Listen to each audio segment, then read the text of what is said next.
Te wiki o te reo Māori, ngā Tāone. Te reinga, te whanga a reipai. Tāmaki makaurau. Kirikiriroa. Ngā motu. Papai oia. Tauranga moana. Te rotorua nui a kahumata momoi. Taupō nui atia. Tūranga kiwa. Ahuriri.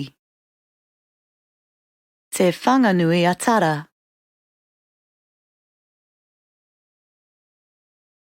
Whakatū.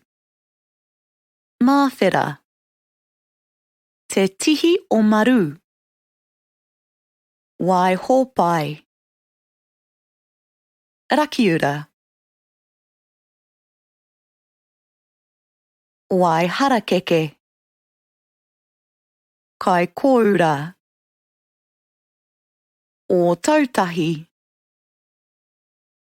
Te oha amaru. O te poti.